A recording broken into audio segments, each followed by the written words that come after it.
Tokobota na bino bon dimanche bisika bozali bisika boza kolanda biso na la Lyon télévision officielle pe na Perfect télévision bisika oyo to kutanaka chaque dimanche na misa na biso pour na rétro de la semaine na nyonso oyo elekaki na République démocratique du Congo durant la semaine kasi boyeba ete lelo ezali parmi ba mikolo oyo tozana kati ya matanga parce que mwana mboka Chéribert Okende azali moko ya ba cadre ya République démocratique du Congo azali moko ya ba député national auta kotika biso ezali parmi ba éléments oyo tokosolola yango na rétro ya semaine oyo salaka misa na bino chaque dimanche 9h30 11h30 la Lyon télévision kasi tozana moi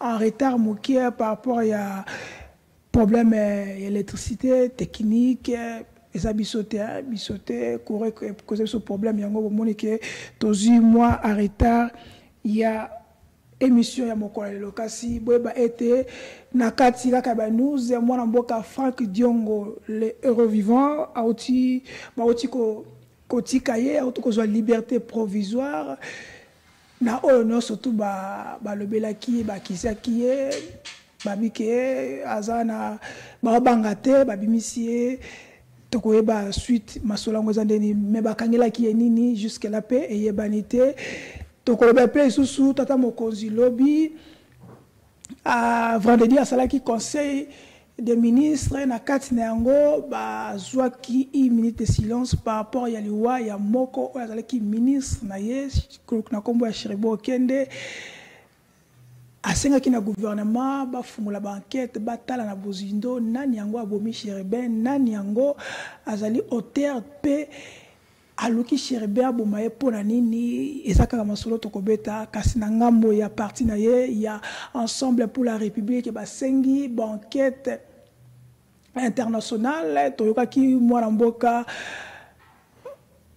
Francis Kalombo alobaki baza ko solliciter ba expert ya mboka États-Unis ya France pe ya Angleterre par rapport ya kufa toliwa ya mboka Chéribert Okende kasi tokolobela ngo peka na masolo kasi teke to ya dollar eza ko mata se ko mata tozo bati to komati wapi avant to koma le 31 décembre tozo ebate gouvernement zo banini ba compatriotes na Kinshasa na RDC Mobimba ba misu bazo ba boutique monsieur komi ko boya ko fungola parce que to dollar eza ko mata ebite atia a fixé na prix nini prix atia ki na mercredi tango comme jeudi to dollar emati ebite abakisa to kitisa eza ko créer problème to ko suki ça na dossier moko seni dans quelques jours dans quelques minutes akokanga dépôt ndenga relancaki dépôt ya ba candidature pona ya traitement ba candidature ya ba députés nationaux mais kasi bazoko déplorer ebela ba candidat batiki ba candidature na bango te ba parti politique moi l'enterre eza mo ebele kasi la mère mende asengi na seni abakisa moi mikolo parce que talakaka ko recorter ba candidature eza ko reporter ma candidature to ba dossier et ça un problème il faut appeler ça vraiment moratoire à 15 jours par rapport à ma ponami par rapport à dépôt ma candidature kasi sena bi niet a kokende kaka bongo kasi kaka seni moko pe a rejeté nyon surtout o ezalaki proposition ba politique opposant tozui mwana mboka Adolphe Muzitu, Tozui, Moïse Katumbi, Martin Fayulu et les quatre surtout a rejeté. Albi qui est na tina na mon côté photo qui n'est pas bongo kaka. Est-ce que ma pona miango ko sala mandenge fa salema ezaka mutuna tuzokotuna kasi tuzana ba invité mi balé o bazana biso elongo bazali ba politique ba jeune et le monde a bango toko beta masolo ya misa lelo parce que ezali dimanche et liboso toza mwana mboka Hervé Kissema. Bonjour, soyez les bienvenus. Bonjour, Ndeko Charlie. Bonjour, Ndeko Charlie. Pe na pesi mbote na ba Congolais nyonso bazolanda biso na tango pe na pesi mbote na ko débattre na ngai. Merci pour l'invitation na tango na lelo. Merci. Azali moko ya ba cadre awana République démocratique du Congo na parti ya Congo Uni ozali kama pas maître Kazi ozali moko ya union sacrée na yende to kobeta masolo les amba liboso kasi to kene pas ozali habitué à émission yo na kombo ya les kamikazes ya opposition de babenga kaye Merlin Vuvu mwanamboka bonjour et soyez les bienvenus. Mbote Ndeko Charlie, mbote na Ndeko Tokabula Plateau, mbote na bakongomani. Tika na pesa mbote pe na ba clandestin privé à Félix Tshisekedi. Ba clandestin. Félix Tshisekedi azana ba mort na ye. Azana ba clandestin, azana ba prisonnier. C'est l'unique président c'est le président le plus riche en termes ya monyokoli. Omoni Peter Tiani, Louis France Kuzekisa, Patri Lokala, Bibi Kapinga, Pero Luara. Puis azana bato na oya bangi saka neti Paulette Kimuntu Félix azana ba prisonnier na ye neti Mike Mukibai neti Salomo Escadela pour neti Salomo bakanga yo ben infraction honnêteté donc Félix essaie de se honnête ça doit commettre infraction et azape na ba mort na ye neti Gigiani neti Cheribe Oken wala ba mort ya Félix Tshisekedi. Il est le président le plus riche.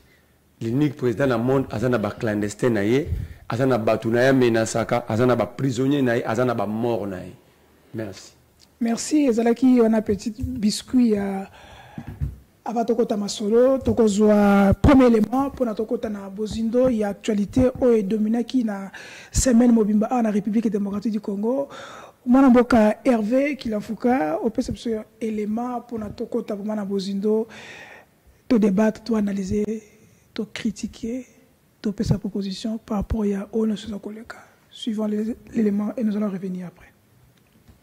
Les passagers de la route poids lourd ont assisté à une scène horrible à la matinée de ce jeudi. Dans cette Jeep, on a retrouvé le corps dribblé des balles du ministre honoraire des Transports et porte-parole d'Ensemble pour la République, Chéribin Okende. L'opposant a été enlevé la veille à la Cour constitutionnelle où il a été invité pour une séance de travail ce jeudi. L'ancien ministre de Transport et porte-parole d'Ensemble a sollicité que celle-ci soit organisée le vendredi. Mais mercredi, dans la soirée, ses proches disaient avoir sans nouvelles de lui depuis la journée.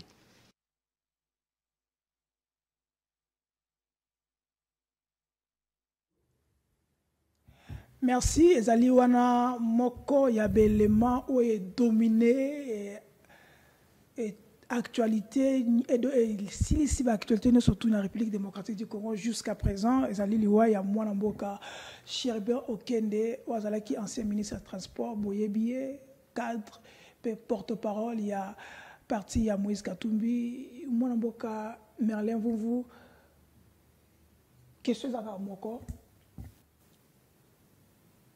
nani abomi Chéribin babomele nini est-ce que ezali ba problème politique il est au qui audio moko qui na parti na ye baza balingaka été tous ezali ba problème oyo et outil par rapport ya gouvernance neto gestion na ye na ministère de transport atiki mo ba placande balobaka yango ba poursuivre ye tout na. Merci Ndeko Charlie. Et ça passe que vous avez dirigé un régime à Kaba. Régime ni? Il y a Kaba. Tu as régime à Kaba. Tu as régime à Bawario. Kaba. Mon Kaba, ça c'est qui kidnappé. Régime monde yangwana. Régime à Kaba. Ba sali ba service na bango pe ya ba big boy. Na lobi na yo boy. Na mboko to na régime ya ba Kaba na ba big boy. Ba kidnappé, ba tué.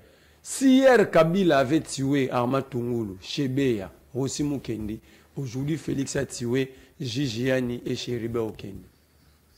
Simple à comprendre. Si hier Kabila avait tué sur le billet était en guise de quoi Kabila aboma chez Béa. Nabina yo. Tant baloba Kabila boma chez Béa. Kabila boma Arma Tungulu. Parce qu'il était président de la République. Alors qui est le président actuellement? C'est Félix Tshisekedi. Aujourd'hui, Félix a tué Chéribe Okende, Félix a tué Gigiani, Félix a tué le général Delphin Kayimbi. C'est ça la logique au Congo. Deuxième élément. Cela veut dire que nous sommes en sécurité nulle part au Congo. Si on peut se faire enlever dans la cour constitutionnelle, ça veut dire que les Congolais ont un endroit morotata 1 mètre carré dans le cadre de Congo en sécurité. Lorsque Félix Tshisekedi il faut enquête approfondie, Félix a prouvé que Baboma Gigiani. Balançara enquête. Quelle justice? Quelle justice? Félix Abagi Moko a confiance à la justice. Vous parlez de quelle justice? Celui qui a le pouvoir de nommer le magistrat et de relever les magistrats de leurs fonctions, il dit être déçu. Pas bateau, il est à place. Il est le magistrat suprême. Parce que le justice est solo. Le problème ici, le problème c'est Katumbi qui pose problème. Simplement. C'est Katumbi. Donc je demande à Félix. Pourquoi c'est Katumbi? Si c'est Katumbi, pourquoi c'est Félix? Ole batutu ba kangamara, batuba kufara, ba kendo kangara Katumbi, so ba bomae, ba bomae. Parce que vous allez remarquer, avant comme après, sans que Katumbi se prononce aux la candidat président, partout ensemble, bazao kangara batuna bangote, bazao menacer bangote. Je demande à tout le monde de la constat. Et nous allons aussi passer information sur Django. Lobby ensemble pour la République, bakangi ba jeune belé na bureau ensemble, mais ba relancer ba on attend ba chakinda les. Mais na zone lobanaote. Tout ça, on sait pas. Tout ça ba menace sur les olaxa que Katumbi fait peur. Pourquoi Katumbi fait peur dans le régime Bakaba? Parce que Katumbi va rétablir l'état de droit, la refondation de l'état, l'état-nation et honnête avec Katumbi dans beaucoup. Vous m'avez tout la question de pour nani ba régime nyo so ba médiocre ou les Nambogo ba banga Katumbi za la candidat. FCC est présenté biso Katumbi comme le meilleur gestionnaire, un grand visionnaire, un grand leader. Mais comme Katumbi a comme adofé à Kabila, na Kabila est mort à télémélé. Et puis pourquoi? Ce que Katumbi a joué pouvoir, c'est que Katumbi va faire et on l'a fait Kabila a ébagi gestion. Kabila est allé chercher le plus faible, les patrons à Bakaba Kaba, à Tchéna sommet à l'État. À Tchéna sommet à l'État, Kabila savait que Barossa le logoté, Batouba comme Kanisa Kabila, Oyoka monte le lo, Batouba Kabila coûte bien. C'est ce que Kabila cherche. Et il a obtenu dans le régime Bakaba Kaba. Bakaba Kaba au lelo, Baromo Banga, Katumbi à la candidat. Toujours le même problème. Sauf Katumbi a joué, Katumbi va changer les choses, Katumbi va faire, nous aurons un État-nation, Katumbi a la refondation de l'État, Bazo Banga, Katumbi a remplacé Bango, parce que Katumbi va faire des choses proprement.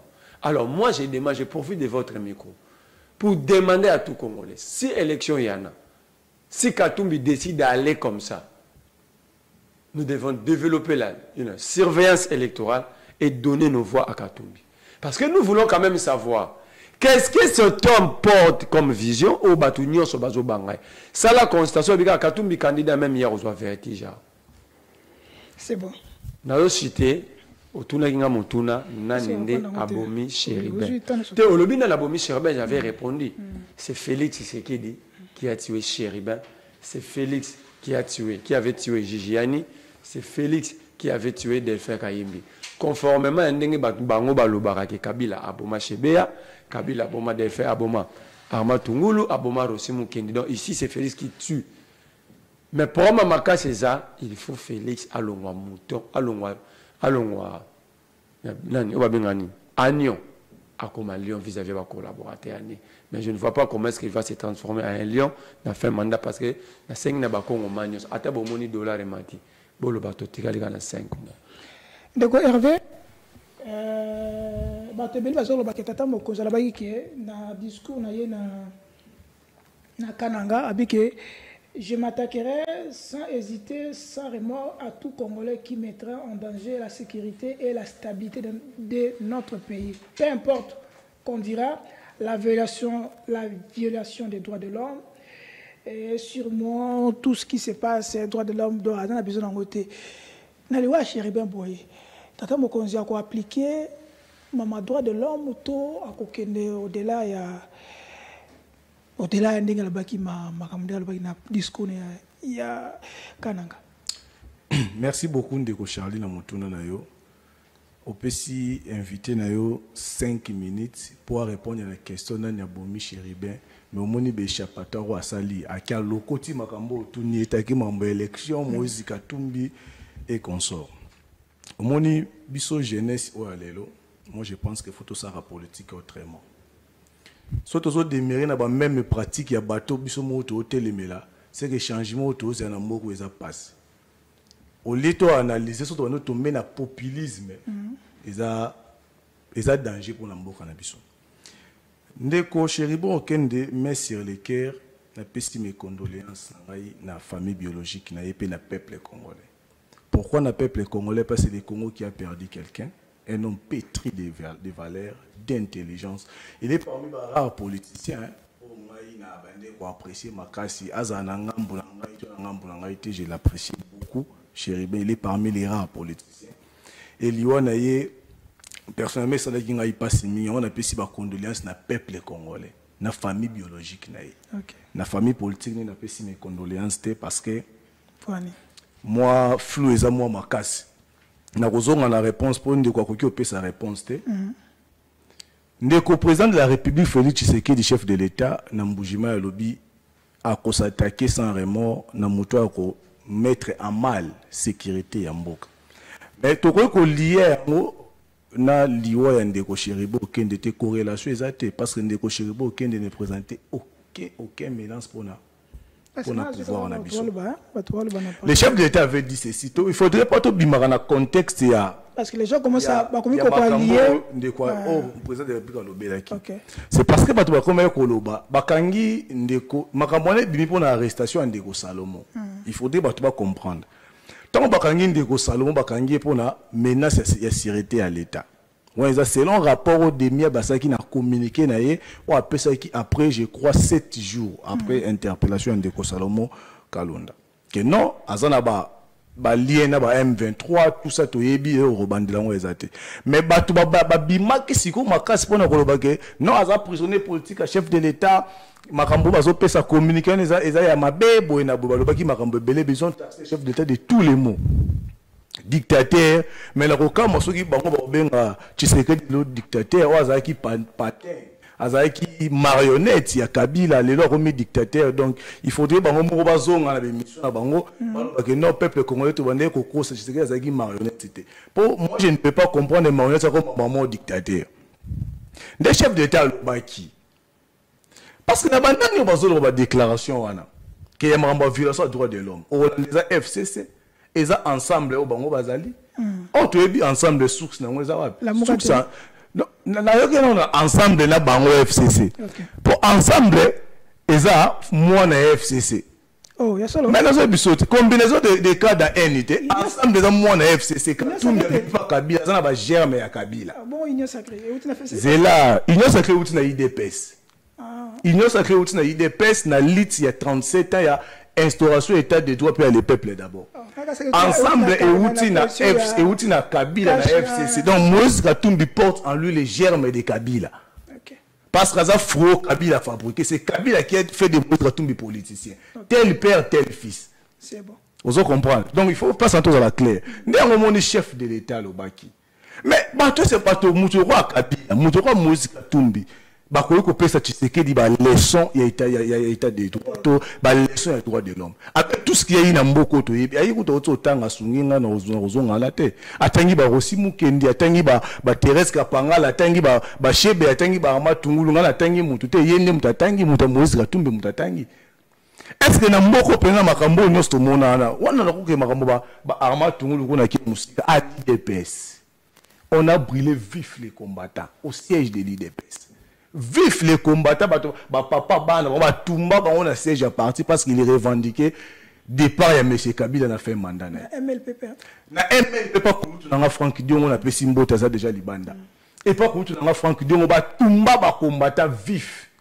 Est-ce que bato bomba ko pesa leçon il y a droit de l'homme et pas muto asali 37 ans na lutte pour instaurer état de droit. Yango le baki ya ko s'attaquer na congolais te. Ma ko s'attaquer na mutu nyonso, a ko mettre en mal sécurité ya mboka pe sécurité mboka na biso. Donc on va mettre en mal intégrité territoriale. Ndeko Cheribe okende jusqu'à preuve du contraire. Les enquêtes sont en cours, to éviter liwana e utindenge nini. Moi je dis Rosala malhonnêteté. Tu as attribué l'Iwa Ndeko Cheribe à pouvoir Félix Tshisekedi parce que Ndeko Cheribe en est représenté menace mon côté na pouvoir na biso. Ça c'était un. Deuxièmement. Qui gère? Deuxièmement. Non, qui gère? Et le rôle là, et pas l'angaï na boumbote ko boma 3 personnes. Voilà, c'est pas Tshisekedi qui a tué. Mais les enquêtes sont en cours. Et bah faut déterminer la responsabilité. Le chef de l'État s'est impliqué lui-même. Kabila paie, non, contrairement à Kabila, sénateur à vie, avec beaucoup de respect, battant à ça, ancien président, contrairement à Kabila, tous les morts, Kabila n'a jamais fait un communiqué. Attends, tu vas couper na Esta au monde, Kabila ça a communiqué. Tu vas couper na matadiki bala courir courir, Kabila ça a message. T'as condoléances à pesa raté. Mais Cherba Salé. Non, au Kabila, na moni condoléances à Kabila, tu na moni à FCC. Kabila m'a géré à FCC. FCC c'est un coordonnateur, professeur Raymond Chibanda. Et ça Kabila, il faut tout ça à part des choses. Mais Mokonzi Mboka a s'impliqué personnellement à l'Ukraïe, hôtel vie dans mon Mboka Cheribe. Parce que mon père de votre Cheribe dans Mboka Nabiso, quoi qu'il peut être na Bangambo Nabiso, il y a pas d'opposition. Mais c'est quelqu'un au République Azagé, on a besoin d'ailleurs. Là, je l'ai dit, Moutounion, ça doit être la télévision, ils sont au pouvoir, ils sont à l'opposition, ils savent que Ndeko Cheribe, République, ils ont besoin d'aller. Pourquoi nous sommes à Bango ensemble? Parce que Bango, côté, ils sont très fort. Kadjosha. Bango, Banzamba Kadjosha. Mais pourquoi c'est la mot IDPS? Ndeko Charlie, nous sommes les mardis. Moi, j'étais en ville. Nous sommes les mardis à 15h. Les secrétaires généraux, suite il y a ensemble pour les changements exacts. Na page na bango ya suki ya compte Twitter na bango. Le secrétaire général de ensemble a fait un communiqué à 15h pour dénoncer un lâche enlèvement de Cheribe. Je dis bien à 15h. 15h. Bah ça lui communiqué que bah enlever Cheribe na parking ya cour constitutionnelle. Mais 16h garde du corps on a eu à qui etika coué na cour constitutionnelle na 16h. Si on a 15h, Nano a qui secrétaire général là-bas qui va enlever Cheribe. Pourquoi faire un communiqué sur un enlèvement qui n'existait pas? Comment va ça qui communiquer sur un enlèvement qui n'existait pas? N'a pas précision, n'a lié. Il y a un enlèvement pendant qu'il y a 15h Cheribe, ça qui n'a cour constitutionnelle. Sinon, on va dire, il y a garde du corps, on a un appel à ça qui n'a Peter Tiani. Il y a mon réseau expliqué que 16h, il y a un côté, on a bimi, il y a un côté Moutouka. Il y a patron, il y a boss, il y a tout le monde a parking à et bimika bo malembe. C'est bon. Est-ce que ndeko nangai na raya Cheribe okende nga façon na monde la na musika je ne l'ai jamais rencontré na tsala okuta na eboite façon na monde la na musika ndeko Cheribe roza désorganisé mal organisé na modèle wana député national na ranaye ministre honoraire na ranaye ba courrier na ye un assistant parlementaire te un assistant personnel te un protocole te il faut y mo se déplacer et puis façon na ebeli Cheribe ndeko ba c'est l'émotion na parler du peuple là ba tu vois que Cheribe roya te na motion mais Cheribe y a affronté ba député la façon moi je connais c'est monsieur ko ke ne mo na cour constitutionnelle à mati 1 2 3 atiki courrier na ye na cour constitutionnelle il ne pouvait pas envoyer son garde pour moi enlèvement de Cheribe na cour constitutionnelle, je m'inscris en faux. Na s'inscrit na faux na yango Cheribe chama ko na cour constitutionnelle au regard il y a tableau na PCO à 15h ensemble de Twitter. Et puis bah journaliste c'est pour Moïse Katumbi. Bah ça va communiquer d'ailleurs avant 15h. Pour baba dénoncer enlèvement à Cheribe pendant que l'enlèvement soi-disant Et après 16 heures, il y a quoi se poser des questions réellement qui a fait ça. Je vous ai dit, le chef de l'État s'est impliqué personnellement ainsi que le gouvernement. Mon équipe a dépêché qui délégation au gouvernement et qui était qui na famille pour notre la veuve oyo ndeko Cheriba qui na banana ye ba enquête zo salama biso nyonso to s'est impliqué na yango pour toyeba nani asali makambo wana. Merci. Donc Merlin oyoki mwana mboka Hervé alobi en soi en réalité assassinat Chéribin est allé tata mokozité wana 1 2 ce que tu l'as dit na ba détail tata mokonzi ya kala Joseph Kabila taba to lokufa no sa communiquer mais tata mokonzi ya sika Félix Antoine Tshisekedi yé moi ça lui communiquer pe atindi gouvernement batala balandela bafunga ba enquête balandela ba même soutien na bongo na famille wana mibale ya misata lobi surtout landi na mukuse ensemble pour la République et le Moïse Moïse Katumbi baba tout est beaucoup koyé bisa tata mokonzi ya sika Félix sur état des droits. Bon. Parce que bon ta violation de droit bon makaba ça. Bon, je comprends mon ami. Et l'India soupoa yandaka letinda ba koma. D'abord, il n'arrive pas à me situer tantôt tu en FCC, tantôt tu en ensemble. Donc tu vois, c'est un problème. Deuxième élément, il ne s'est pas situé l'IDPS. L'IDPS n'a pas 37 ans de combat. L'IDPS était un mouvement, un groupe de pression. Aller au ministère de l'Intérieur, aller vérifier les dates. De la création de la partie. Je croyais que vous avez honnête, je comprends que vous avez un kaba. Il dit, mais l'IDPS c'était un groupe de pression. L'IDPS est comme un parti politique sous Joseph Kabila. Ok. À qui nous vérifier. Yami Balé, il dit IDPS, ils ont un parti démocratique. Je vous donne 2 éléments. Etienne Tshisekedi vivant. Dit ceci dans le groupe de Lemba. Je suis le seul à savoir où va l'UDPS. Et c'est un parti démocratique. Ils ont un parti démocratique va changer de statut parce que le président devait être candidat président. Le président va barrer le acte notarié, le retourne à 4. C'est un parti démocratique. Toi, tu connais l'IDPS à quelle année?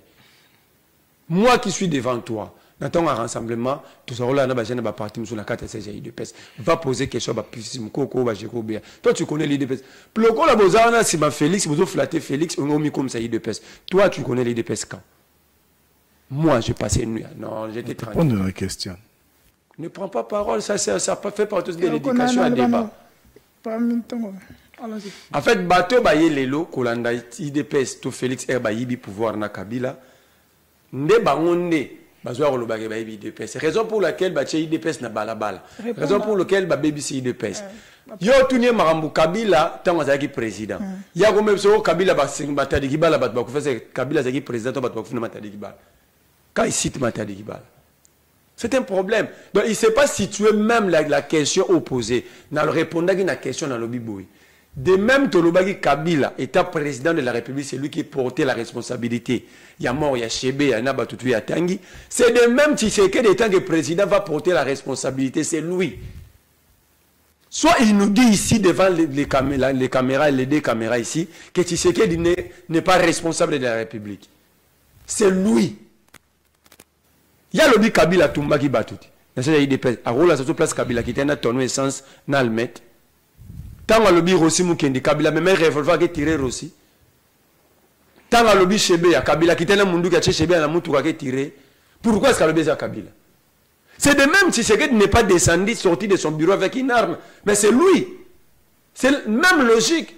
Au moins que Bato Baza là-bas, illogique de naissance. C'est Tshisekedi. Je l'ai dit en te regardant droit aux yeux, c'est Tshisekedi. Sur base de quoi? Parce qu'il y a sur base, c'est lui le responsable. Sur la même base, au Kabila portait responsabilité. Il n'y a pas mort à Bachebeya, il n'y a pas Rossi Mukendi, il n'y a pas Thérèse Kapanga. Monia, Nzala, tout passe dans le Congolais, même si on a balade.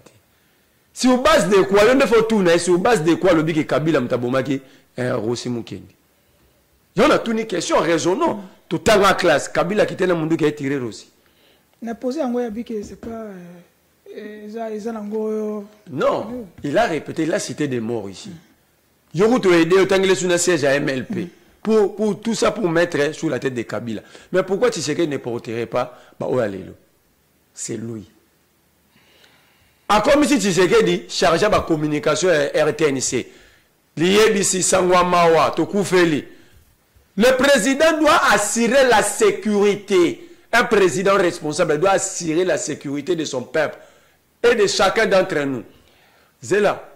Alors, le président sacrifie les Congolais par incompétence. Il n'arrive pas à sécuriser les Congolais. Et il va faire des communiqués dans l'IEBC Sangwa Mawa comme hier. Pour les enquêtes. Au lobby, tout une question, il y a dire à président. Non, il ne s'était pas limité à bateau au Baroutia. Question, je voulais dire, alors, Bino n'a habité ceux qui beaucoup de nos cerveaux tournés. Président Balobi n'a pas président lobby, il s'attaquerait sans remords. Mais la souka est chita président lobby, à quoi qu'il laisse les droits de l'homme. Lobby sait que c'est le droit de l'homme. Lobby sait que c'est le droit de l'homme. Même le droit à la vie. Ce sont des droits fondamentaux. C'est pour ça que je l'ai posé. Ils répondent à des droits fondamentaux parce qu'ils savent que ce sont des violeurs des droits. Le président nous a dit ceci. Vina biso, boma biso, bakata biso, basala biso nini, ce n'est pas son problème. Parce que c'est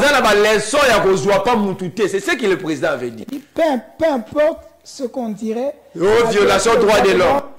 C'est de liberté. Si les prisons vont se remplir, ils se rempliront. Je démontrerai. J'ai des leçons à recevoir des personnes. Alors, il y a de répondre à votre point. Le président nous a dit que nous sommes des orphelins. Nous sommes des esclaves. C'est ça le droit de l'homme. Alors, un parti des droits peut-être éviter. Démocratie. C'est quoi la démocratie? Quand vous ne respectez personne, quand vous insériez tout le monde. Dans ces pays, un parti démocratique peut dire qu'ils vont distribuer des armes. Kabouya l'a dit. Dans un pays, un parti démocratique peut-il former des milices? Nous avons vu le milice de Kingabwa. Dans un parti démocratique,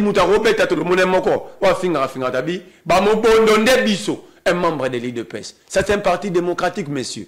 Quand tu regardes les Congolais, là, tu costumes, au but que le parti démocratique, les criminels, les Mobondo sont des criminels.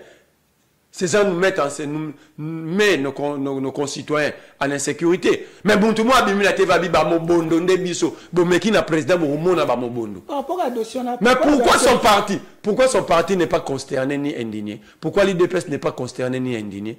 Où est le communiqué de l'IDPS? Parce que tu veux aller sur l'FCC, l'IDPS. Où est le communiqué officiel? Il y a l'union sacrée, l'indignation de l'union sacrée. L'union sacrée à un présidium. Où est l'indignation de l'union sacrée? Il veut parler de Katumbi. Vous êtes très mal placé pour parler de Katumbi. Je comprends, toi tu peux parler de Katumbi parce que tu ne connais pas l'IDPS. Va poser la question, avant de parler de quelqu'un et d'un parti politique, il faut qu'il n'y ait pas bateau, bafanana batouana. Sauf que ils vont te le dire. Que Katumbi, nous les critiquons des façades. IDPS, ni Tshisekedi, ni Kabouya, ni Kaboul, ni même Maman Marthe peut me contredire. L'IDPS, ils ont le orphelin. Nakata ONG Katumbi. Oui, mais nous avons caution. Orphelin. Na orphelinat ya Katumbi. Oui, mais nous avons caution. Il y a des candidats députés provinciaux, nationaux et à IDPS en 2018. Va poser la question à Jacquemaine Chabani, le patron et la commission électorale à IDPS. Vous parlez de quoi? Alors, si Katumbi était tué, n'était pas démocrate, pourquoi vous avez accepté un voleur, un tueur, un criminel à foutre la caution? Va poser la question à Jacquemaine Chabani, messieurs. On t'envoie comme un kamikaze sans te donner des informations. Tu n'étais pas là. Posez la question à nous qui étions là. On va t'aider à comprendre les choses. Il ne faut pas suivre quelqu'un parce qu'il est le président. Il faut connaître aussi son passé. C'est ça le problème. Ça va. Non, si tu es pendant attention. Oui, mais Moutouka Tshisekedi a comme le président. Nissan Patrol vers militaire. Moutouka Katumbi a fait ça. C'est bon. D'accord. Hervé, Tata Mokonzabi va faire une enquête par rapport à dossier Wana. Enquête, mais ensemble pour la République, bon, il va qu'il est plus loin. Il faut associer. Experts, il y a Mboka América, France, et tout ça parce qu'il va être clair dans le dossier.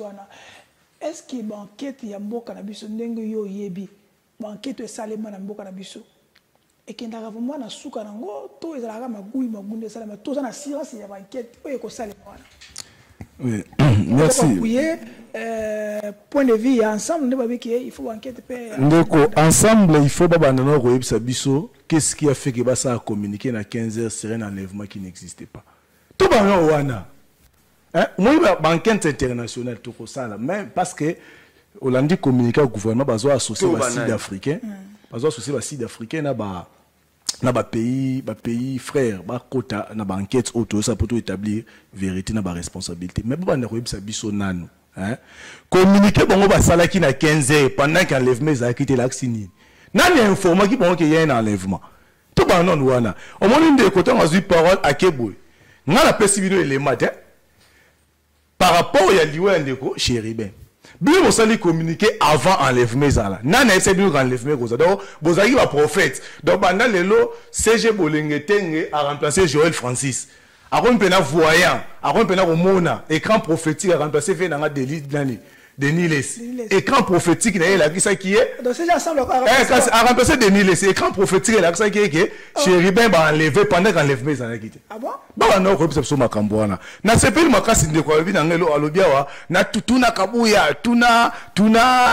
Jacquemain Chabani bazaki ba ofele na ONG ya Moïse Katumbi donc lelo nga na yeko comprendre na mituna ka mikonionso Moïse Katumbi c'est quoi la vision ensemble pour la République comme parti politique?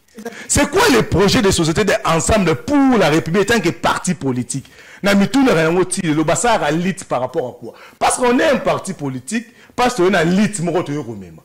Vous comprenez quoi? IDPS a bota ba kuti dictature à Mobutu. IDPS a yena lit ya état de droit na le peuple d'abord instauration à démocratie. Ce qu'on parle peuple c'est lit na bango za kandi na mituna ka yango lo na zui réponse nzo kande ensemble tra aux parti za ONG. Yemuta lobby. Ah vous il y a dit que ça a ONG. Avec ça ONG lobby boy. Tout n'a kabuya oneko yoka ngapena lobat. Yoka ngapena lobat. Amoni na simbe sike ça a passé. Jamais. Kasi fanda nyo yoka ngana lobat.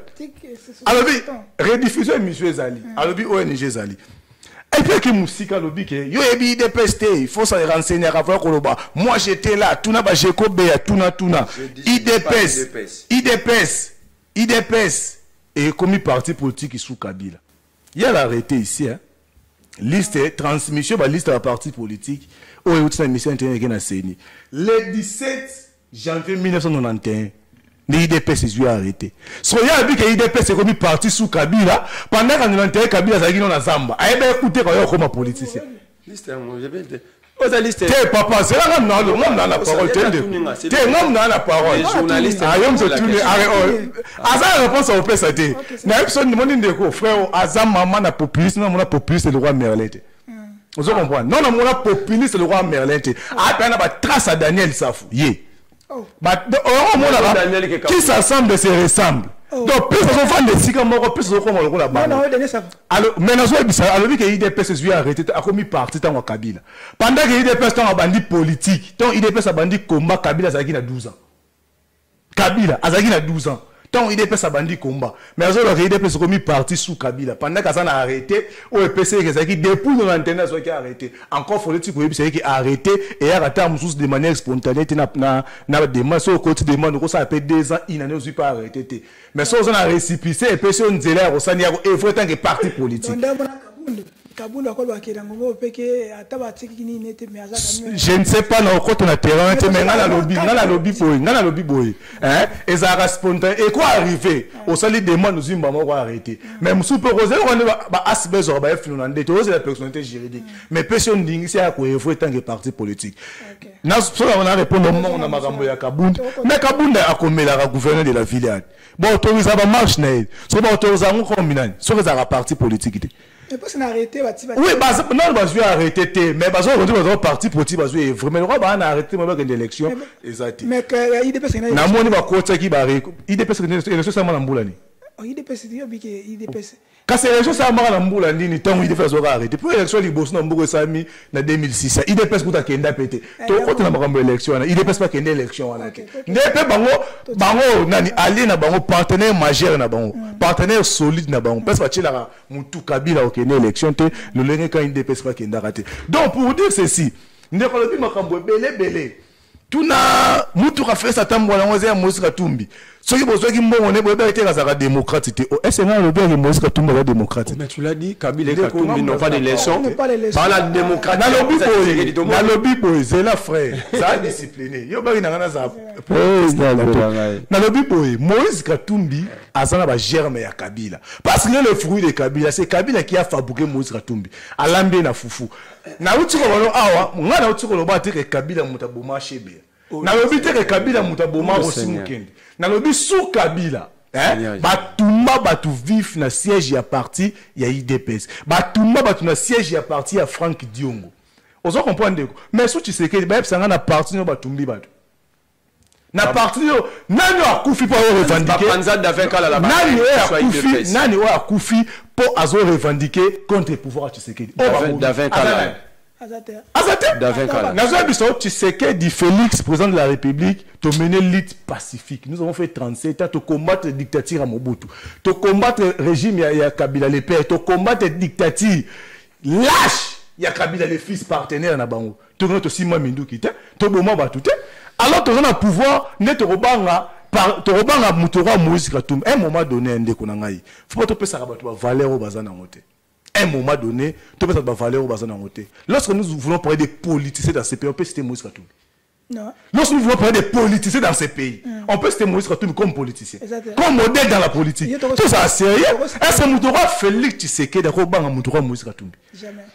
Camarades, M. Charlie, nous avons gagné les élections en 2011. Katumbi était allié à Joseph Kabila, interfédéral Grand Katanga PPRD. Allié majeur à Kabila, to bêta Kabila dans l'élection. Nous avons bâti Chadar et Fayoulou, Katumbi allié à Fayoulou. Katumbi n'a jamais fait marche avec l'IDPS aux élections. Katumbi n'a jamais fait marche avec Tshisekedi aux élections. Mais nous avons gagné les élections sans lui.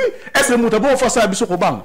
C'est bon. Non. Ndeko Hervé, c'est le deuxième élément pour notre chiter malin par rapport à l'actualité, les cas qui n'a semaine. C'est le deuxième élément et nous allons revenir.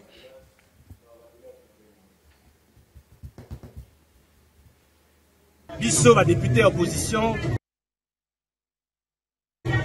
tozali na mawa makasi tokutani awa na morgue ya cinquantenaire na sangwa liwa epesi biso pasi na motema. Honorable Chéribin Okende bauti koboma ye ezali inadmissible dans un pays qui se dit démocratique baboma un député national par rapport à ma conviction na ye. Yango, tozo senga la peuple congolais mobimba, etelema, endima et loko wanate, qu'un représentant du peuple, abomama loko la moi, ezali inacceptable. Et biso na ngamba opposition, toko sa la activité, pour te revendiquer, pour te contester maître oyo. Merci beaucoup.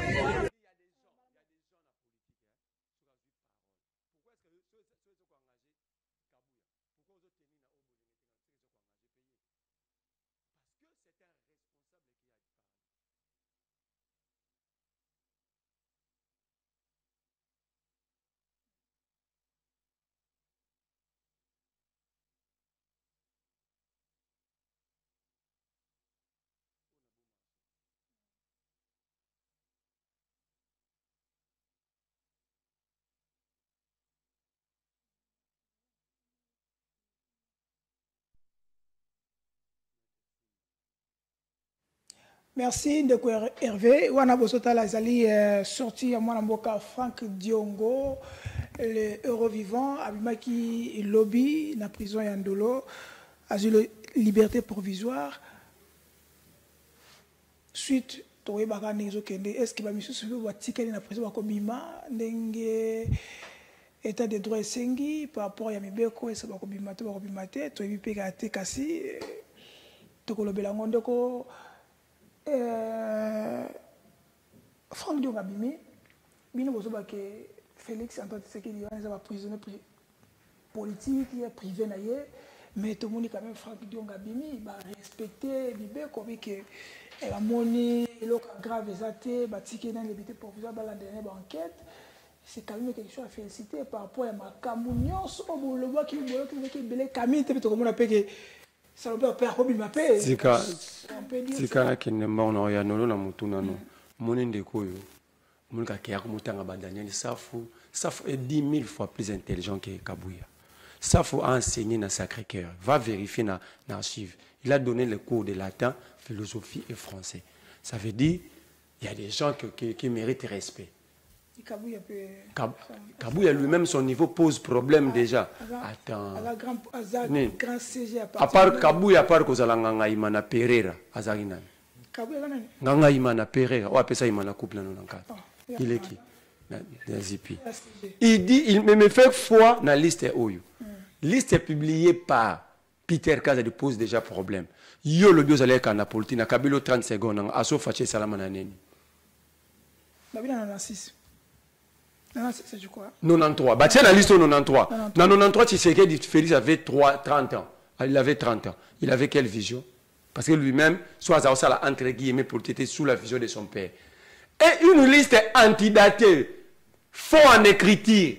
Toi, tu amènes ça sur la place publique. Est-ce que tu es autant à liste ou bien? Bah, tu es à REP. Nga non, tu es à REP, ça, en 2022. Vaut ou faux? Oui, il y a Guy Loano. Mais c'est au Talia, bah, c'est 2021. Alors, tu nous amènes une liste antidatée du début à la fin. Alors, bah, il y a total nouveau. Total. Congo nouveau. C'est là. Tant que tout total, on est antidaté. On a vérifié, on a l'accès à eux, on a souka na pas. Oh, comprends. Ça veut dire, on a pris cet exemple déjà, il y a Sofati. À Sofati, siège, on a liboso, c'est qui n'a pas ni mot des arts. Moi, je suis des linguales. A fait ni mot des arts sur l'équipe par Clément Kaon. Il y a qui association, il y a soutien, il y a vision, il y a Félix Tshisekedi, bah ça, on asbel. Mais si on a la liste, bah c'est 1993. Alors, c'est déjà un faux en écriture. Est-ce que tu peux nous amener une telle liste et pour brandir en public ce qui est sérieux? Au moins qu'on a la montée, on a la foi, on nous amène une liste où on a agréé 21 partis politiques le même jour. Le 3 mars 2022. Mais si on a siège à partir, là, monsieur Bazolo, si on a vérifié à partir, on a enquêté. Dans le partir, monsieur Bazolo, en 2021, il y a un problème par rapport au ministre. Vous comprenez? Donc, cette liste. Donc, on a même ceux qui sont en 2022, qu'on s'inquiète, mais qu'on s'inquiète. Bah, qu'on même qu'on ait une élection. Même pour l'élection, ceux qui sont dans le Kouta, na place dans siège Batu Bazolanda, Batu Baolanda. Na sengi na Batu Nyoso, Balta la liste, on a bien. Bah, on a mamna oloba. Après, bah, commenter. Moi, je ne vais pas venir faire les Djalil. Il parle de Moïse Katumbi n'est pas un modèle. Non. Dans ce chef, on a un peu de conseil. À tous les gens qui sont à côté de la politique en 2022, à la commission politicien, il va te le dire. Je ne connais pas son nom. Il va te le dire. Vous comprenez? Quand tu ne connais pas une personne, quand il y a des $100, moi d'abord je te dis, je ne suis pas de l'ensemble. Je n'ai jamais été membre de l'ensemble. Toujours Kadio Chassur Batou. Moi, je mais toi, tu me donnes des connotations FCC ensemble pendant que je ne le suis pas. Yami Balé, il dit ici que nous sommes partenaires à Kabila. Mais c'est Kabila qui a donné le pouvoir. Pourquoi Kabila n'a-t-il pas donné le pouvoir à Katumbi si c'était son produit? Pourquoi il a donné à l'IDPS, à Tshisekedi? Non, attends, Kabouya Lobi Boye. D'abord, c'est très grave. Kabouya a accepté que l'article 5 de la Constitution qui dit la souveraineté appartient au peuple. C'est là, tu as confirmé. C'est là, tout pouvoir émane du peuple. Le peuple qui est souverain. Mais Kabouya nous a dit, l'article 5 au Congo, c'est Joseph Kabila. Kabila Tali, a monité, parti de Céréza IDPS, à PCI IDPS. Mais il parle de l'IDPS, Parti démocratique, Etienne Tshisekedi, tout ça. Est-ce que tu sais qu'il est un démocrate, Etienne? Si tu connais vraiment l'histoire de Etienne Tshisekedi, ou soit, aux anokara bébé moro bando yemba, wando komisa. Est-ce qu'un démocrate peut prendre la responsabilité publique sur des crimes? Quelqu'un. On a pendu des gens ici. Palaspongabi, Kimba, Bamba, Amamba, Anani, 1961. Tshisekedi passe à la télé, la vidéo existe. Il peut vérifier à Yanangwa. Tshisekedi dit ces gens sont pendus pour des raisons pédagogiques. Tu dis ce type-là, c'est un démocrate. Posez-vous la question, qu'est-ce que Tshisekedi a mis à Kabinda? Ce type-là, c'était... Non, attends. On nous brandit un monsieur. Oyebi Bandani Basala charte impère. Baobaloba, les sols et les sous-sols appartiennent au président fondateur. Messieurs, il faut lire l'histoire. Ne venez pas brandir n'importe qui au peuple. Si c'est que les démocrates, il envoie Banaya Batouba qui est Liambonga Mouyibi. Alobi, Zambonga Mboka Bayibi, un démocrate, Yoko Rotinda Moano Liambonga Mouyibi. Franck Diongo libéré. Franck Diongo. Franck Diongo est libéré, c'est qu'il cherche à atténuer la pression. Quelle pression? La pression sur l'assassinat. Ils sont allés à justice. Qui avait donné l'ordre qu'il va déconnecter Nani Tunda Kasinde? Qui avait instruit le procureur dans la banquette à 100 jours? Est-ce que nous sommes dans un état, nous avons encore la mémoire collective, ou nous n'avons plus ça? C'est là que ça cannabis.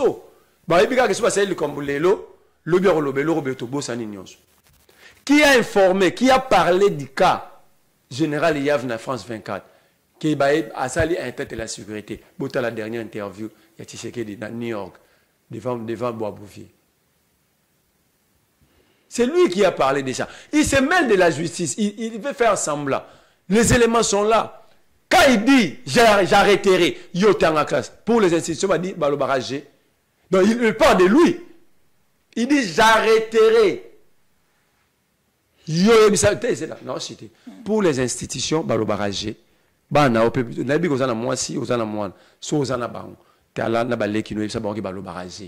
les institutions.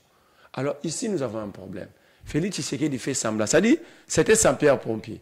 Il veut atténuer ici. Ah, ok. Mais au Baka, Franck dit on est Félix Ossa Moussala. Batoutou Félix a causé la makamou, il a atteint la sécurité à l'État. Où est François Béa? Enquête tout comment? Mais sous quand même, comme un coup d'état à Foufout. Alors, non, si tu es là, enquête à François Béa tout comment? Enquête à 100 jours, 15 millions, 500 000 $. Dépassement budgétaire dans la présidence, enquête. Mort, il y a Gigiane, Delphin Kaimbi, Defao, Ushindi, Moutouaïlucho Babomai Namasasi Kuna Natsu Félix Tshisekedi, ou Félix Tshisekedi Abomisaki. Enquête, toi, mais ce ne nous amenez pas, nous ne sommes pas dupes. Sala Djale le Nayo, Koumisa Nayo, Yemba Nayo, Bina Nayo, nous avons vécu ça. Mais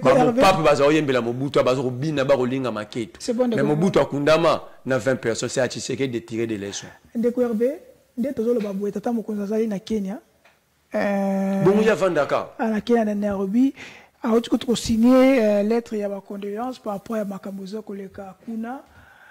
Mais Batoumé a dit que Oye Ndeko ministre Chéribin Azalaki a ouata lettre de condoléances, c'était que ce n'est qu'à Baninga. Est-ce que je crois dans l'enquête? Poser une question pour avoir une enquête, est-ce que ça va aboutir à comment? Parce que tout ça, l'enquête est banda kala. Le souka nanzela ndeko merla autour de François Béa, belé. Non, pas seulement François Béa, pardon, non. Bakanga ba Rwanda moko a face aéroport ngaba panza avion président enquête kinda. C'est bon. Pour nango olobinini pour na tosi ça dossier tout côté na dossier sodi parce que tout ce qu'on a. Merci beaucoup ndeko Charlie, ndeko Merlin Foyeba, moni justice. Ezaka na ba rôle mibale. Ya ko innocenter mutu pe ya ko condamner mutu. Déjà, principe il y a droit dans un juriste était principe il y a droit que la détention est une exception, mais la liberté est un principe. Ça dit mutu il faut ça aller libre. Ça soit mutu ça devant bazouzi. Ba monique ba charge zo peser tirer ça yango te. Faut pas tirer na prison. Nde au monde ba benga ba prisonnier politique. C'est-à-dire mutu na charge moko liko na été mais ba kangié. Tant musu ba kangié au-delà ya délai légal nde ba senga. Quand tu as Franck Diongo va passer liberté provisoire, il y a depuis que Tshisekedi, président de la République, a la pression. Pression, il y a parce que tu sais qu'on a moins de pression. Pression, tu as Tissiko. Non, la monnaie pression. Pression, tu as un moto, tu as ensemble, parce qu'il communique dans 15 points. Et la pression, tu as un pression. Pression, parce qu'il communique dans 15 points. Parce que enlèvement soi-disant. Parce que je m'inscris en faux. Tissiko, j'ai m'inscrit en faux dans la logique qui a eu enlèvement devant les sièges à cour constitutionnelle. Impossible. Tu as enquêté. Non, non, sur base, il y a des éléments. Je suis un analyste, non? Je suis scientifique. J'ai analysé. Non, 15 heures, vous allez communiquer enlèvement, mais pendant que garde n'a sali ba communication pour le qui na 16 heures. Banquette. Entre guillemets, banquette. Banquette, toujours croire na yango parce qu'il faut à un moment donné que vérité faut éclater. Nous ne pouvons pas continuer. Moi, dans le baranep, ça jeunesse beaucoup plus. Tout ce qui est au problème na mboka na bisote. On ne peut pas toujours avoir des pensées négatives dans mboka na biso. Que simba na onka kate. Moi ni ba jara ba jeune ba mele ba to ba epsa ba ya ke mboka ko bonga suste. Mboka o to teka ngo. Mboka o ya bana na bana. To teka na biso mboka ça jara ba jeune na bongo. Ça dit pour lui tout ce qui se passe en RDC c'est ça noir. Aux autres déranger, on a dérangé. Protéger, alors, cette fois-ci, le gouvernement sachant, parce que même quand on a l'obaki, justice n'a ne commet à niveau fallait commater. Tu serais d'écouter justice on a moins 60. On a moins l'infini pour moins 60.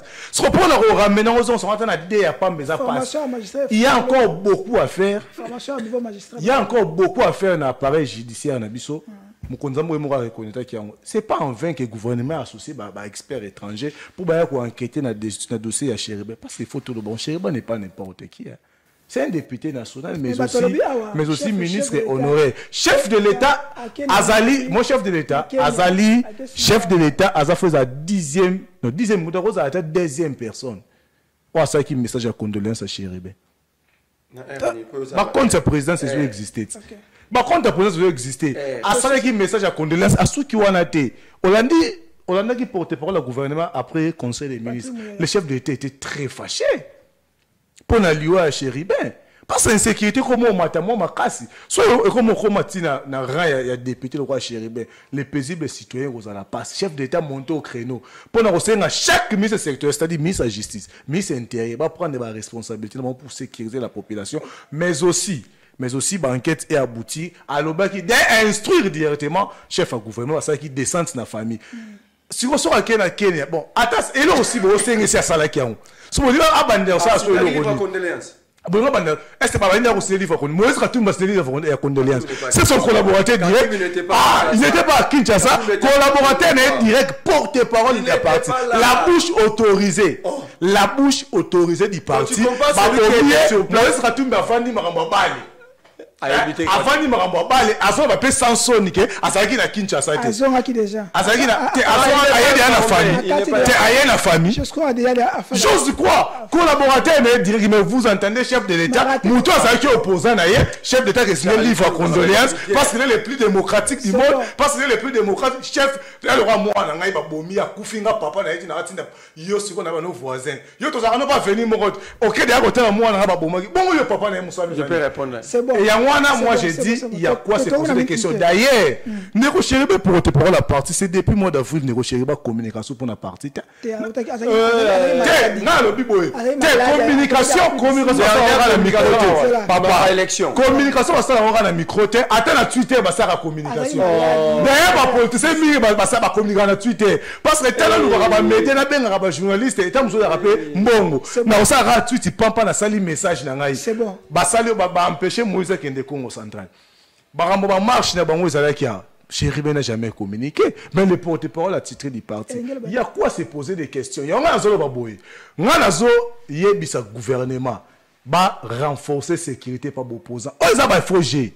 Ah vous posez pas 5 écoute. Le gouvernement a l'obligation de sécuriser tous les Congolais et tous les Congolais à renforcer chez les opposants. Opposants ou pas opposants, tant qu'il est Congolais, c'est là. Tant qu'il est Congolais, il a droit à la sécurisation de part. Il y a bien institution. Mais les Congolais sont en insécurité chaque jour. Frère, aux autres dérangés, on a la police. Tout le monde sont pas là, ça ping-pong. Tout respecter les téléspectateurs. Dans le biboy, gouvernement, il faut sécuriser les Congolais. C'est logique à Bandaï. Parce que ça va gérer ma bé. Quand tu as les airs à ça, moi, Makambo. Quand tu as les airs à l'Oba, alors, on t'a sous 2 mois avant. Le roi Sori, le roi Elonini. Le roi a une affirmation très grave. Pas trop grave. C'est grave. Ndeko, on a une question. Pour nous, on a chité place parce que tout ce qui a 10 minutes, donc 9 minutes. Et là, on est sali jusqu'à présent, Union sacrée surtout, ils ont la présidium, ils ont la parti politique. Bah, c'est se prononcer pour la loi de Kolabino, avec les députés, avec les députés nationaux, puis avec les Congolais au-delà de la politique. Est-ce que la politique dans le Congo, tout dans le lot, et comme il y a unité, tout ça, tu peux partager des idées contraires. Nico Charlie, autour de la question, vous avez la réponse. C'est quoi l'union sacrée? Et c'est qui l'union sacrée? L'union sacrée, c'est Tshisekedi.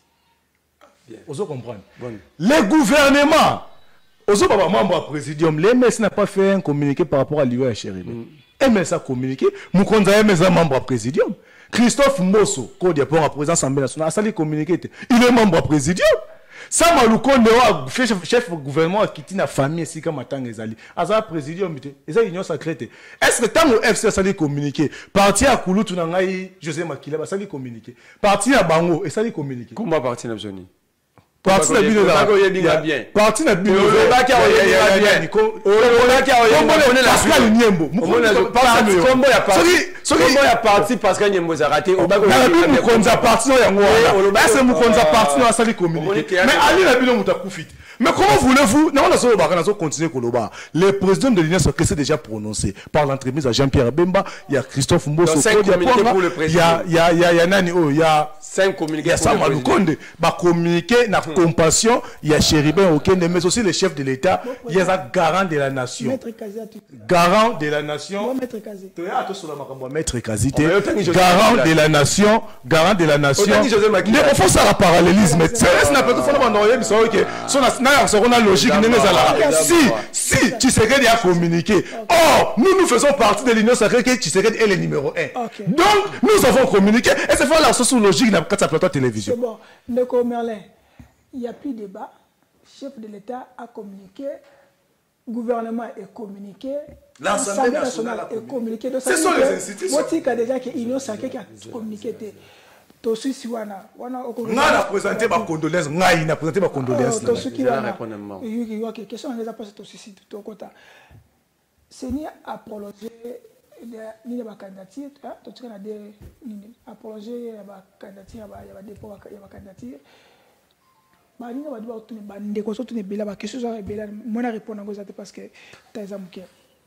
Vous croyez à l'élection de 2023? Il y a les Bosso, on a retenu Bilo Rebelle qui beaucoup de deux présidents, Félix et Moïse Katumbi. Parce que quand on parle des chefs de l'État, on parle du premier responsable de la République.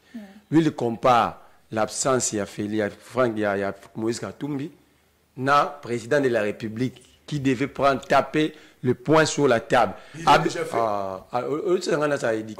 Moi qui m'en fais éducation, c'est ça. Abinini. Tshisekedi Boka Toumbi a tweeté, on parle du président de la République, messieurs. En fait, ici... Mais le président a déjà fait un communiqué. Donc, en fait, ici, le président a juste via les réseaux sociaux. Yokazo ba Twitter à président. Donc, le président, maintenant, la République ici est gérée via les réseaux sociaux. On parle d'être communiqué signé par le président. Il y a le président déjà tweeté qui. Voici comment ces gens... Le président communiqué qui n'a pas tweeté. Mais non, tu connais le moment où le coup non, tu connais le moment où le coup ça veut dire ici, le président a comment comme réseaux sociaux. Ce qu'a le président communiqué qui nous donne les numéros, c'est les numéros référence à communiquer. On repère ça. Il y a un journaliste, le peuple faut pas l'éclairer, qui nous donne les numéros, il y a référence à communiquer au président. Deuxième chose, est-ce que si Samalou Konde rend visite à la femme, à la veuve Chéribin, c'est l'union sacrée? Où il va comme Premier ministre. C'est ça aussi l'éclaircissement. Voilà, en fait, nous sommes en face des amateurs. Quand Bossoko a écrit, il signe Assemblée nationale. Dans l'Assemblée nationale, c'est l'union sacrée. Au Monique et Bateau, il y a l'Assemblée nationale qui est le stade de martyrs. Donc, on doit confondre l'Assemblée nationale et l'union sacrée. Le président de la République ne peut pas être membre de l'union sacrée. Je comprends que le président est l'autorité morale et membre de la République, point barre. Il n'a ni parti politique ni regroupement. C'est à chacun de dire que moi je soutiens les chefs de l'État, mais le chef de l'État ne peut pas être chef d'un regroupement politique. Ça c'est la constitution de la République. Ne venez pas ici. Et puis il dit, alors que le mot est grave, pourquoi est-ce que ensemble la communiqué qui tweet à Bolingeteng et Salama qui font? Est-ce qu'autant de documents, il y a dépôt, il y a accusé de réception à lettre et à chérubin. C'est à 15h juste. Lettre dans les réseaux sociaux, tout le monde a autant. Vous comprenez? Ici, les policiers informaient l'air où il y a sali constant. Parce que là, quand il y a un bureau, chef Atikali n'a assez. Na retour, il constate que le véhicule n'est plus là. Et il pose des questions. Ben, c'est que Ebimaki Kaka a malé malembe. Je vais que expliquer tant policier a lobby que Ebimaki Kaka a malé malembe. C'était à quelle heure? Dans une élection. Kadima, c'est un déséquilibré électoral. Je l'ai dit à plusieurs plateaux. Déjà, pour moi, les besoins de la candidature pose problème par rapport à la liste Oyazanongo, tant on va transmettre. L'article 29, il y a l'électoral, le lobby bouillé. La liste doit être transmise, la liste des partis politiques faut la transmise. Na CENI 12 mois avant de déposer la candidature. Or, que va déposer en juin. Quelques jours avant, appel à l'accord électoral. Liste y a un regroupement politique. Faut un ministère intérieur. On a CENI 3 mois avant. Ça, c'est la loi. Mais au monument Mbassali, et tu as tout arrêté. Quand il m'a abattu la loi, il a besoin de déposer la candidature, n'a prolongé. Il avait dit. Parce que ce sont des irresponsables, des gens qui ne s'assument pas. Alors, tu vas déposer ma candidature. Tu vas dire que le 16. Tu vas dire que le 16. Tu vas comment le trafic à mois de juillet. Il fallait que question de la majorité de Sabiso. Quand on a prolongé tout, ils ont déjà donné combien au Kadima à Zozela pour Baron pour Sabiso. D'accord, Hervé. Mais surtout numéro et lettre à communiquer chez Sekedi. Si on n'a pas ce que tu as mis des Sylvain. Question à pour ami. Vous croyez que va pour mes amis? On a la première question. Deuxième question. Donc, mais là, bien tout nayo. Pour ma ami, vous croyez? Merci Ndeko. Moni, naote kolobane wa. Omoni jeno. Kana bango. Bazaba nzamba kadiosha ya kosakanate. Azo affirme azo ganga pe. Yo be na osenga yo pe OK renseigner kuna. OK, Eliezer. Est-ce qu'on na osenga pe na mutere boso faza renseigner la secrétaire général ensemble. Il affirme à la télévision. Il affirme à la télévision. Et ça qui na 15 heures. Pendant que moi j'ai la lettre, j'ai la accusé Zawa. Mais les policiers ont 2 minutes. Les policiers ont accusé réception à 16 heures, c'est là frère. Accusé réception à 16 heures, poser cette lettre. Qui a constaté l'enlèvement? Qui a communiqué? C'est les gardes du corps. Garde du corps a déposé lettre na 16 heures. Tant on a quitté, constaté que le patron a acheté c'est mais c'était à quelle heure maintenant? Ce qui a déposé na 16 heures, c'est qu'à quitter qui est erni. L'enlèvement est Samy à 15 heures. C'est là où Samy à 15 heures juste. Parce que communiquer ensemble de préciser à 15 heures juste. C'est-à-dire il y a quoi à se poser des questions. À communiquer c'était. Ça va se poser par 100 $. À Roloba, na zongue c'est les yango. Ah moi ça va se passer 100 ba 200. Jamais. Bino boyi ba mbongo ya mbongo. Na mbongo na ya musala. C'est-à-dire que il faut oyebisaka bango ke eloko boyo na botinda na keloba oyo eza yango te oza na carrière ya moto comment na la lokola yo carrière oza na so nga moto nga batinda ngai o meyo yo na batinda na carrière ya molé les gens qui détruisent élection na ba makambo mon carrière na moso na batata na ba obebisa loko ah yo la na bandicapé to sisi toi même élection yo ko la na bandicapé intellectuel o la na ba voleur ba détourner ba pourquoi est-ce que Ndeko Denis Kadima il faut je préfère 1000 fois pourquoi Ndeko Denis Kadima faut yo ko opposer yo kabiso te opposition